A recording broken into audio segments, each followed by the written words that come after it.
어머니가 돌아가시던 날 밤 저는 그 방에 없었습니다. 60년을 같은 핏줄로 살았는데 막상 마지막 숨을 거두시던 그 순간 저는 어머니 곁에 없었어요.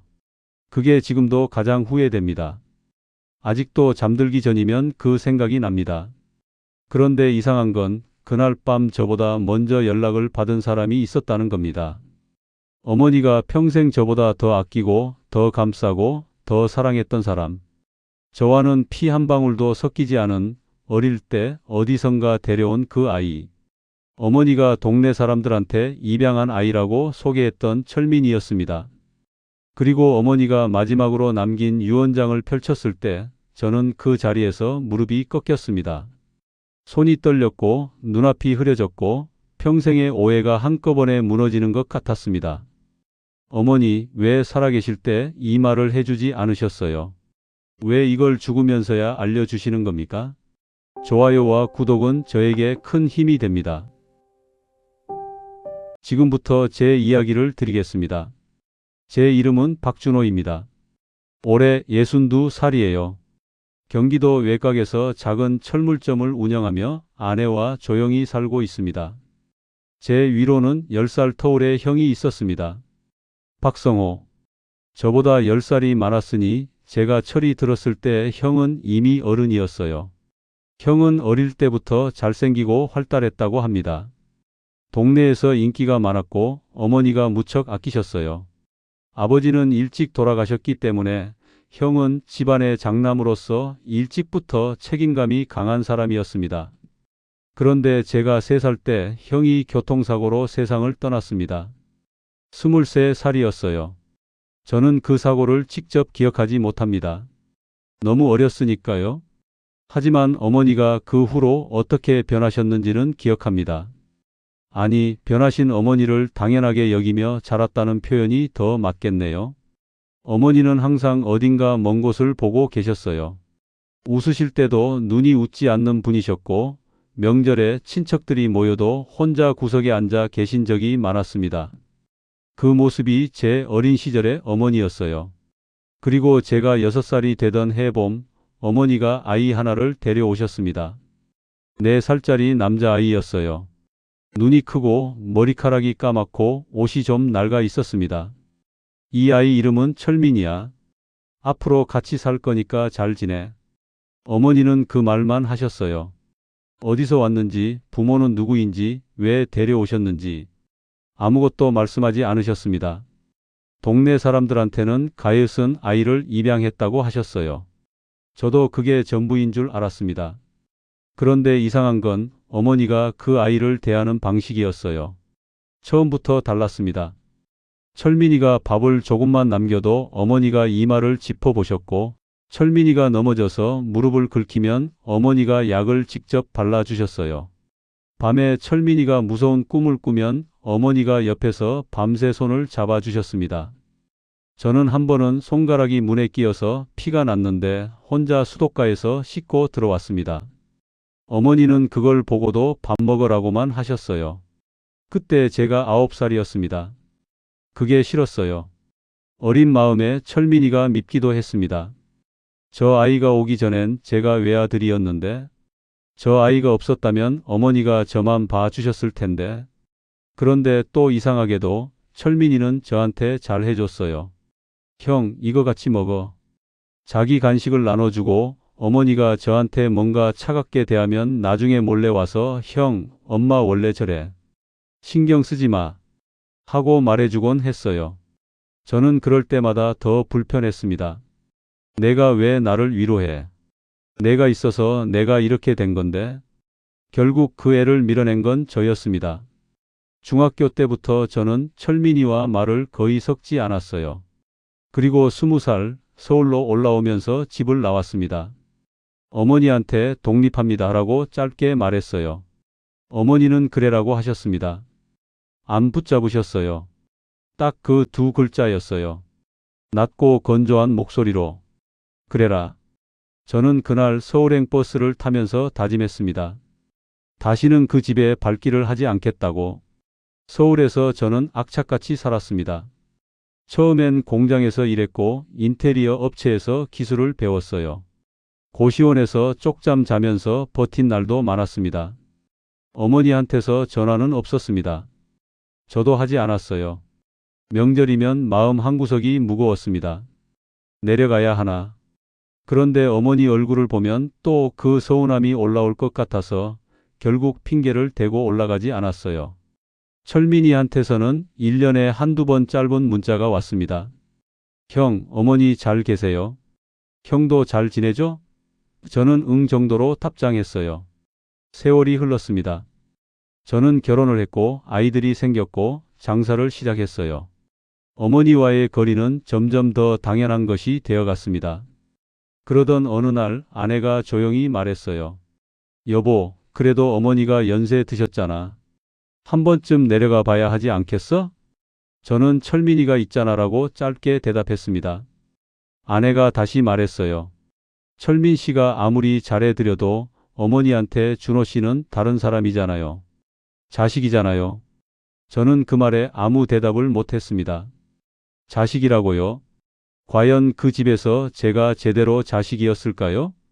저는 그 확신이 없었어요.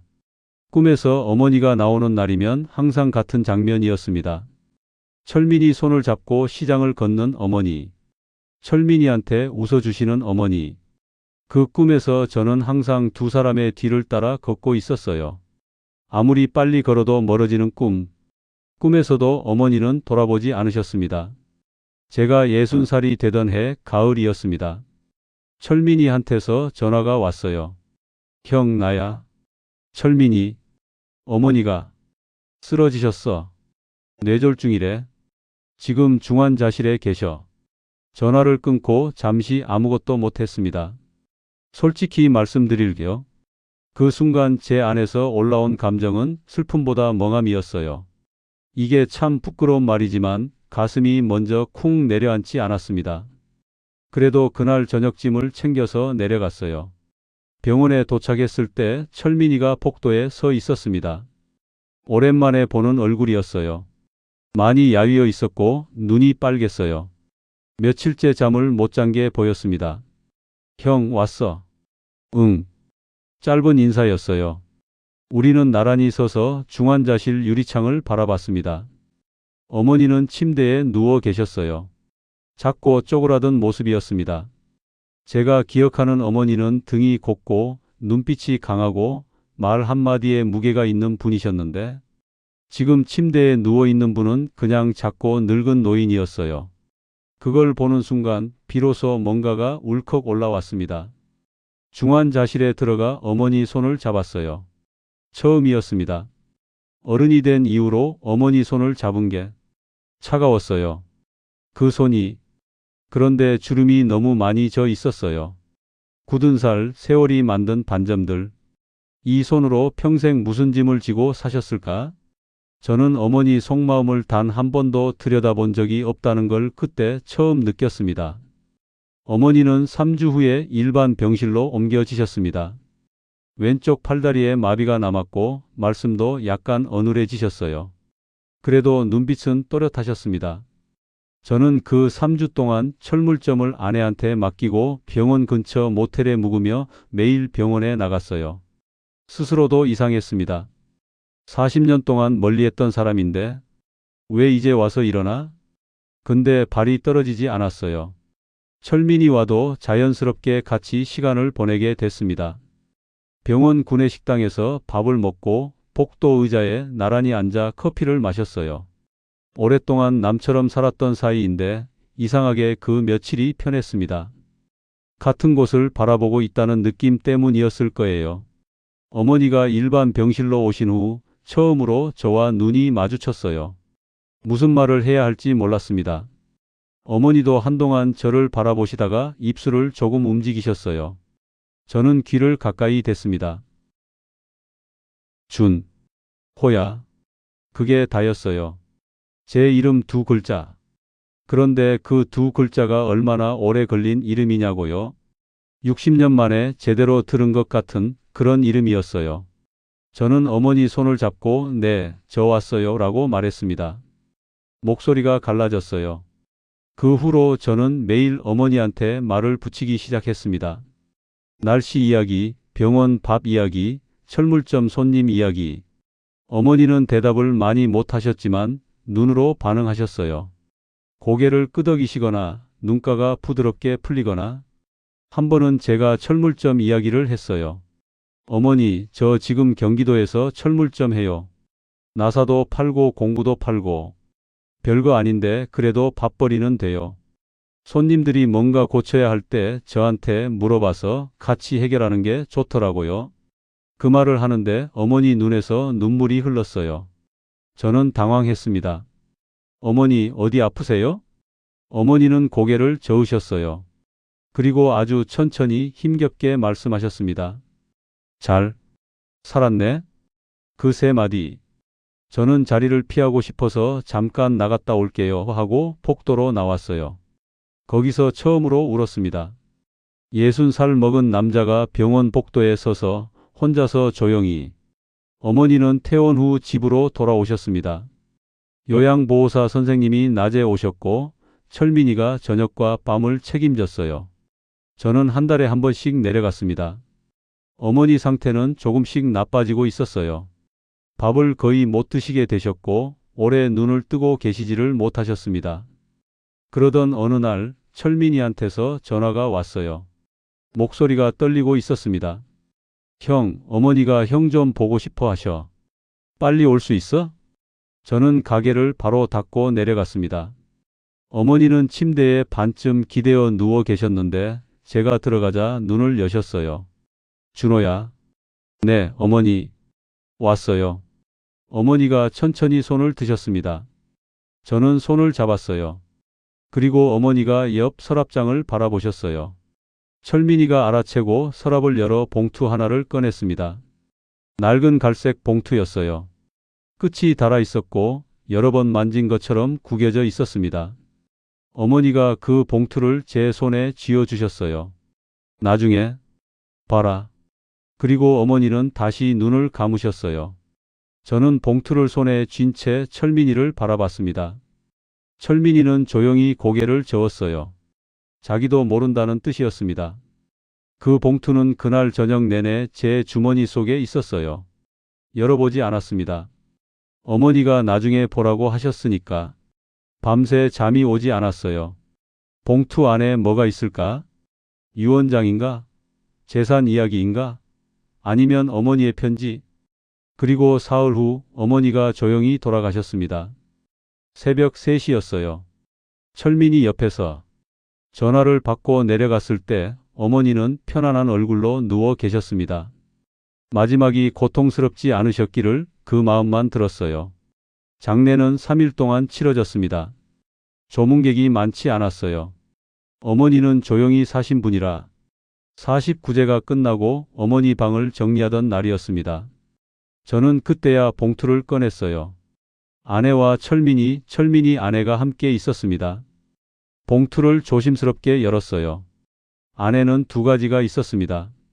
접힌 편지지 여러 장, 그리고 낡은 사진 1장. 사진을 먼저 봤습니다. 젊은 여자가 갓난아이를 안고 있었어요.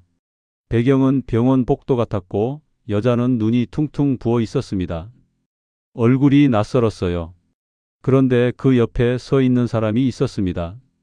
훨씬 젊은 어머니. 그리고 어머니 옆에 한 남자가 서 있었어요. 저는 그 남자를 알아봤습니다. 사진에서만 봐온 얼굴이었지만 틀림없었어요. 돌아가신 형이었습니다. 박성호 형. 저는 사진을 쥔 채 멈췄습니다. 편지를 폈어요. 어머니의 흘림체였습니다. 손떨림이 느껴지는 글씨였어요. 준호야. 이 편지를 쓰는 게 쉽지 않구나. 살아서는 도저히 입이 떨어지지 않아서 결국 이렇게 쓰게 됐다. 엄마는 겁쟁이야. 용기가 없어서 죽고 나서야 이 말을 전하게 되는구나. 미안하다. 저는 천천히 다음 줄을 읽었습니다. 준호야. 너는 철민이가 왜 우리 집에 왔는지 궁금했겠지. 임양이라는 말만 믿고 평생 살았겠지. 이제 말할게. 철민이는 성호 오빠 아이다. 저는 그 줄을 읽고 편지를 내려놓았습니다. 방 안이 조용해졌어요. 아내가 제 팔을 잡았지만 저는 아무것도 느끼지 못했어요. 형의 아이. 형이 아이였다고요? 저는 다시 편지를 들었습니다. 성호가 22살 때 오래 사귀던 여자가 생겼어. 집안 형편이 어려운 아이였는데 성호는 그 아이를 참 좋아했어. 그런데 그 아이가 임신을 했고 성호도 아직 어리고 가진 게 없으니 둘이서 많이 울었대. 그러다 성호가 사고로 떠났어. 그 아이는 홀로 배를 불리다가 아이를 낳고 나서 엄마한테 찾아왔어. 아이를 맡아달라고. 성호 아이라고. 혼자는 도저히 못 키우겠다고. 엄마는 그 자리에서 그러겠다고 했다. 성호가 남긴 거라면 엄마가 지켜야지. 그게 당연한 거 아니겠냐? 저는 잠시 숨을 골랐습니다. 형이 죽은 게 제가 3살 때였으니까. 철민이가 우리 집에 온 게 제가 6살 때였으니까. 순서가 맞았습니다. 이제야 맞았어요. 준호야. 엄마가 철민이한테 마음이 많이 간 건 사실이야. 그 아이를 볼 때마다 성호가 보였거든. 성호 눈매가 있고 성호 웃음이 있어. 엄마는 그 아이를 지키는 게 성호한테 해줄 수 있는 마지막이라고 생각했어. 근데 그러면서 너한테 소홀했지. 그게 평생 마음에 걸렸어. 준호야, 너는 혼자서도 잘 섰으니까 괜찮을 거라고 스스로 위안했는데 그게 엄마가 틀린 거야. 아무리 잘 서는 아이라도 엄마 손길이 필요한 거잖아. 미안하다. 정말 미안하다. 저는 편지를 쥔 손이 떨리는 걸 느꼈습니다. 철민이를 바라봤어요. 그는 얼굴을 손으로 가리고 있었습니다. 어깨가 흔들리고 있었어요. 저는 천천히 일어나 그 앞에 섰어요. 철민이가 손을 내렸습니다. 눈이 빨갰어요. 저는 그 얼굴을 오래 바라봤습니다. 그제야 보였어요. 이 얼굴에 형이 있다는 게. 형 사진에서 본 눈매. 형한테서만 나오는 특유의 입꼬리 선. 어떻게 한 집에서 자라면서도 이걸 몰랐을까요? 어떻게 그냥 지나쳤을까요? 방 안에 있던 사람들이 다 울었습니다. 아내가 소리 없이 울고 있었고 철민이 아내도 손을 입에 대고 고개를 숙이고 있었어요. 저는 철민이를 안았습니다. 먼저 손을 내민 건 철민이였어요. 한 걸음 다가오더니 그냥 안겼습니다. 50이 넘은 남자 둘이 어머니 방 한가운데서. 저는 그 등을 두드렸어요. 아무 말도 못했습니다. 할 말이 너무 많았는데 오히려 아무것도 나오지 않았어요. 한참 그러고 나서 철민이가 먼저 말했어요. 삼촌. 저는 그 한마디에 또 눈물이 났습니다. 삼촌. 40년 동안 형제인 줄 알고 살았는데 이제 와서 삼촌이라니. 웃기기도 하고 울리기도 하는 그 단어였어요. 야, 어색하게 갑자기 삼촌은. 그럼 형이라고 해도 돼? 그래. 그냥 형해. 우리는 웃었습니다. 눈물이 흐르면서도 웃었어요. 철민이가 말했어요. 어머니가 저한테 잘해주신 게 아버지 때문이었다는 걸 알고 나니까 더 가슴이 아파요. 저한테 잘해주시면서 혼자 얼마나 힘드셨을까? 저는 잠시 생각하다가 말했어요. 어머니도 어떻게 해야 할지 몰랐겠지. 형 잃은 것도 가슴에 묻고 그 아이 지키는 것도 혼자 감당하고 말할 데가 없으셨을 거야. 그 말을 하면서 저는 처음으로 어머니를 이해하는 것 같았습니다. 완전한 이해는 아니었어요. 솔직히 여전히 서운함이 남아요. 왜 한 번도 말씀해 주지 않으셨냐고. 하지만 어머니가 가슴속에 그 비밀을 안고 40년을 사셨다는 걸 생각하면 그 무게가 얼마나 무거웠을지. 형을 잃은 슬픔, 형의 아이를 지켜야 한다는 책임감, 그러면서 친아들에게 소홀했다는 죄책감. 어머니는 그걸 다 혼자 지고 사셨던 거예요. 누구한테도 말하지 못하고. 편지 마지막 줄에 이런 말이 있었습니다. 준호야, 철민이 잘 봐줘. 삼촌 노릇해줘. 그 아이한테 성호가 없으니 내가 곁에 있어줘. 그리고 너도 알아야 해. 엄마는 너 사랑했다. 표현을 못해서 미안하다. 살아서 못한 말이야. 그 마지막 줄을 철민이가 소리 내서 읽어줬어요. 저는 그때 소리 내서 울었습니다. 지금 저는 2달에 한 번씩 철민이네 집을 갑니다. 철민이는 경남 쪽에서 작은 목공소를 운영하고 있어요. 나무를 다루는 걸 보면 참 자연스럽습니다. 어딘가 형 닮은 데가 있어요. 손이 크고 묵묵히 일하는 모습이. 우리는 밥을 먹고 소주를 한잔하고 별 이야기를 다 합니다. 어릴 때 이야기도 해요. 제가 철민이한테 퉁명스럽게 굴었던 것들, 말을 끊었던 것들, 그런 이야기를 꺼낼 때마다 저는 미안하다고 합니다. 철민이는 웃으면서 형, 그만해. 나 괜찮았어라고 해요. 그 말이 더 미안합니다. 어머니 기일에는 우리 둘이 함께 성묘를 갑니다. 작은 산 중턱에 어머니 묘가 있는데 거기 올라가면 멀리 바다가 보여요. 우리는 술 한 잔 따르고 한동안 조용히 서 있습니다. 어머니 옆에 형 묘도 있어요. 나란히. 그 두 개의 묘 앞에 서면 저는 항상 같은 생각을 합니다. 형, 당신 아들 잘 있어. 내가 곁에 있을게. 어머니가 혼자 지키려고 했던 그 아이를 이제는 제가 함께 지키겠습니다. 어머니가 살아계셨더라면 딱 한 번만이라도 제가 먼저 전화를 드렸더라면 어머니 잘 지내세요? 그 한마디만 했어도 어머니가 그 무거운 비밀을 조금은 내려놓으실 수 있지 않았을까? 후회는 항상 너무 늦게 옵니다. 그래서 저는 이제 철민이한테 그 후회를 반복하지 않으려고 합니다. 전화가 뜸해지면 제가 먼저 합니다. 밥 한번 먹자고. 별일 없냐고.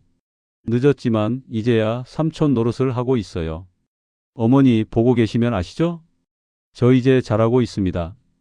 마지막으로 이 이야기를 듣고 계신 여러분께 드리고 싶은 말이 있습니다. 부모님이 살아계신 분이라면 오늘 전화 한 통 하세요. 별말 안 해도 됩니다. 그냥 엄마 잘 지내? 그 한마디면 됩니다.